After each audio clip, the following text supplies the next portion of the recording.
मैत्रिणींनो, माझ्या सर्व मैत्रिणींचे माझ्या यूट्यूब चॅनलवर खूप खूप स्वागत आहे.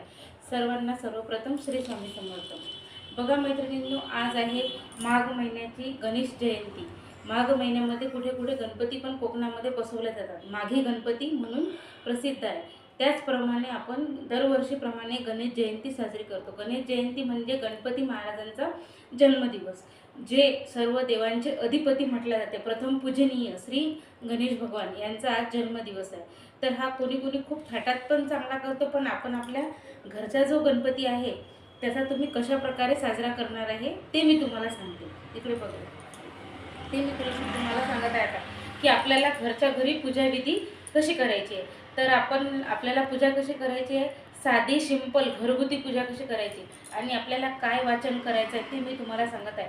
आणि हे केल्यामुळे आपल्या मुलांच्या बुद्धीला म्हणजे आपल्या घरामध्ये जी स्थिरता आहे लक्ष्मीची, कारण की सरस्वती, गणेश भगवान आणि महालक्ष्मी हे तिन्ही देवता आल्याशिवाय आपल्या घरामध्ये लक्ष्मीचा स्थिर वास होत नाही. गणपती हे बुद्धीचे आराध्य देवतही म्हटले जाते. त्यानंतर सर्व प्रकारचे गण, जे की आपण जिथे राहतो त्या कुठल्याही प्रकारच्या वाईट शक्ती असो की चांगल्या शक्ती असो, त्या आपल्यामध्ये येऊ शकत नाही जोपर्यंत गणेशजी त्यांना आज्ञा करत नाही. त्यासाठी गणेशजीचे पूजन करणे हे सर्व घरांमध्ये महत्त्वाचे असते. तर त्यानिमित्ताने आपण गणेश जयंती, पार्वती मातेने मळाचा गणपती तयार केला होता पुत्र म्हणून. कार्तिकेयनंतर पुत्र म्हणून मळाचा गणपती तयार केला होता. तर आपल्याला हळदीचा गणपती एक तयार करायचा आहे आणि एक आपल्या देवपूजेमध्ये जो पितळीचा गणपती आपण वापरतो, पितळीचा, चांदीचा, कुठल्याही प्रकारचा गणपती असेल त्याची तुम्ही पूजा करायची आहे. तर हळदीचा गणपती आपण हाताने तयार करायचा. जसाही तुम्हाला येत असेल, कुठलाच नसेल येत तर फक्त एक गोळा आणि थोडासा कसा लंबा आकार म्हणजे झाला तो गणपती. तुम्हाला माहिती आहे ना, गणपती त्याच्यामध्ये एक सुपारी टाकायची, त्याला एक असा गोळा करायचा, म्हणजे तो झाला आपला हळदीचा गणपती. तर मी हे बघून घ्या, माझे हात पिवळे झालेले आहे. मी थोडा आधीच बनवून ठेवला तो गणपती, कारण की तो आहे ना खूप ढिसूर असते हळद, त्याच्यामुळे ते भिजवल्याबरोबर पडते. त्याच्यामुळे लगेच आता मी व्हिडिओ बनवण्याच्या आधीच करून ठेवला की जेणेकरून तो व्हिडिओमध्ये चुकणार नाही. त्यासाठी मी तुम्हाला दाखवते की मी गणपती वगैरे बनवून ठेवला. तर आपल्याला पूजेसाठी काय काय लागणार आहे ते मी तुम्हाला सांगते. तर बघा, मग आता बघा, आपल्याला पहिले एक तेलाचा, एक तुपाचा असे 2 दिवे प्रज्वलित करून घ्यायचे. त्यानंतर एक तांदळाचा स्वस्तिक काढायचं, त्यावर आपल्याला पानं ठेवायचे. पानं वगैरे ठेवून आपल्याला गणपतीची स्थापना करण्यासाठी, आणि एका गणपतीचे आपण विड्याच्या पानावर खाली तांदूळ टाकून त्यावर जो हा हळदीचा गणपती आहे, बघू शकता मी याचं पूजन पण केलेलं आहे. तर या हळदीचा गणपती आपण पूजन करून ठेवायचा.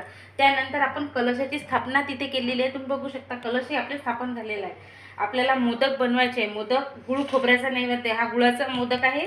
हा गुळ खोबऱ्याचा नैवेद्य घरी कुठल्याही मिष्टानाचे आवडत असतील ते मोदक तयार करा.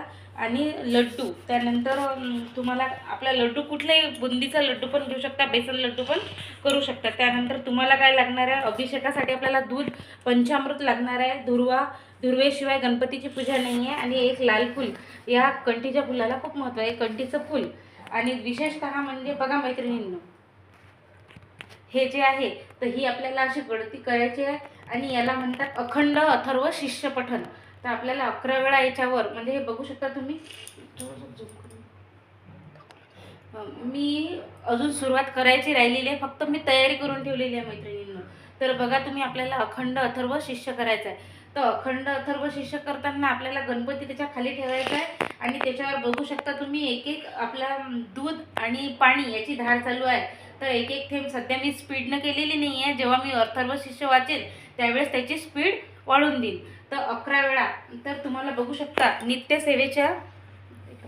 नित्यसेवेच्या कुठल्याही पुस्तकामध्ये अथर्व शिष्य गणपती स्तोत्र हे आपल्याला मिळतेच. पहिले आपण स्वतः शुद्ध होऊन घ्यायचं. त्यानंतर तुम्हाला अथर्व शिष्य 11 वेळा म्हणायचं आहे. किती वेळा म्हणायचं आहे? 11 वेळा. हे अखंड अभिषेक म्हणतात त्याला, अखंड अभिषेक. बघा, आपल्याला 11 वेळा तुम्हाला यावर गणपतीचा अखंड अभिषेकही दाखवला, मी गळती लावलेली आहे, त्यामध्ये दूध वगैरे टाकून आपल्याला तो अखंड अभिषेक चालू ठेवायचा. नित्यसेवेच्या स्वामी समर्थच्या पुस्तकामध्ये अथर्व शिष्याचं पठण आहे. 11 वेळा किंवा 5 वेळा, 21 वेळा, जसं तुमचं जमेल तशा प्रकारे तुम्ही करू शकता अथर्व शिष्य पठण. त्यानंतर मैत्रिणींना आपल्याला आंघोळ वगैरे करून, बघू शकता तुम्ही इथे इथे जे आहे ते इथे आपण या गणपतीची आंघोळ करून आपल्याला या ठिकाणी तुम्हाला हा गणपती ठेवायचा, स्थापन करायचा आहे। तर या ठिकाणी तुम्ही गणपती स्थापन केल्यावर त्याला हळद, कुंकू, अक्षत सर्व प्रकारचं मिष्टान आपलं फुलं वगैरे, अत्तर, त्यानंतर तुम्हाला जानवं वगैरे केलेलं आपण गणपतीला, ते पण आपल्याला हा गणपती आंघोळ करून इथे ठेवायचा आहे। आपलं पूर्ण 11 वेळा अथर्व शिष्य झाल्यानंतर अशी गणेश जयंतीची साधी सिंपल पूजा मी तुम्हाला सांगते।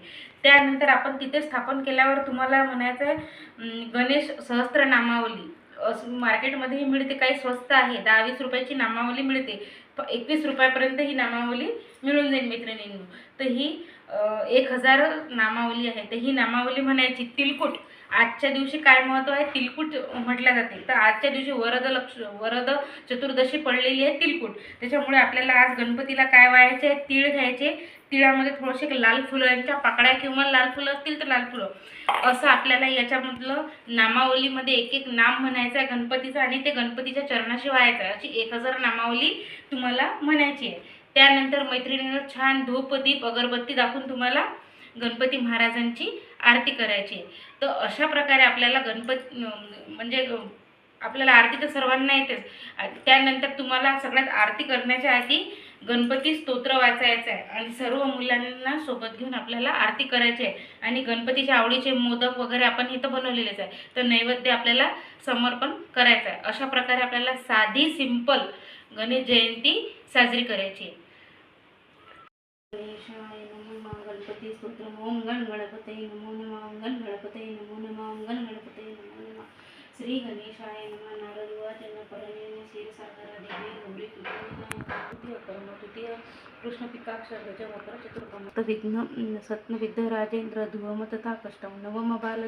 आता आपली पूजा पूर्ण संपन्न झालेली आहे। 2-2.5 तास पूजेला लागतात पूर्ण नामावली म्हणायला आणि 11 वेळा ते अथर्व शिष्य म्हणायला। तर त्यानंतर आपल्याला ओम गण गणपतये नमःची माळ करायची आहे। ते जे आपण अभिषेकाचं जे पाणी आहे ते आपल्या घरातील सर्व मुलांना आपण पिण्यासाठी द्यायचं, त्यांची बुद्धी तेज होण्यासाठी याचा उपयोग केला जातो, कारण की त्याच्यावर पूर्ण अभिमंत्रित झालेले मंत्र असतात, त्यामुळे अशा प्रकारे आपल्या मुलांच्या हातातून पण। आणि उद्या आहे मैत्रिणींनो वसंत पंचमी म्हणजे सरस्वती पूजनाचा दिवस। तर आधी प्रथम पूजनीय गणेश भगवानांचा दिवस आणि उद्या आहे गणपती उद्या आहे वसंत पंचमी म्हणजे सरस्वती मातेचा दिवस। तर आपल्याला उद्या वसंत पंचमीचा पण तुम्हाला मी कशी पूजा करायची ते सांगेन। गणेश जयंतीची मागच्या पण वर्षीच्या व्हिडिओमध्ये पूजा आहे, याही वर्षीच्या व्हिडिओमध्ये पूजा आहे। थोडी माझी तब्येत बरोबर नसल्यामुळे यावेळेस मी साधी सिंपल थोडी पूजा मांडलेली आहे मैत्रिणींनो।